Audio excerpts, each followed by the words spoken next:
નાનકડું કેરિંગ કરો ને બેન તો એ પ્રશ્નો સોલ્વ થઈ જાય. શું છે કેરિંગ? તને કોઈ 10 રૂપિયાની ચોકલેટ આપે ને દીકરા, તો તું એને 2 વાર થેન્ક યુ કહે છો. એકવાર મેસેજમાં અને એકવાર રૂબરૂ. હા કે ના મારી વાલી બેન, હા કે ના? અને 10 રૂપિયાની ચોકલેટ વાળી વ્યક્તિ આપણને એમ લાગે છે ઈ સો કેરિંગ. 10 રૂપિયાની ચોકલેટ આપીને દોસ્તાર એ આપણને કેરિંગ લાગે છે.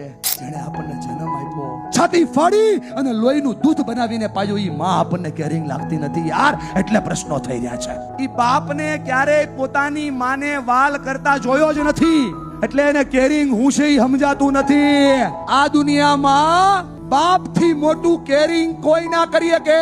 ખંભા પર ના હોય તો પીઠ પર હોય, પીઠ પર ના હોય તો માથા પર હોય, માથા પર ના હોય તો પછી ચેક કરવાનું આંગળીએ હોય, અને આંગળીએ ના હોય તો પડછાયો ચેક કરવાનો. જેના છાયા ઊભા હોય ને એ આપણો બાપ હોય યાર. બાપથી મોટું કેરિંગ આ દુનિયામાં કોઈથી ન થાય.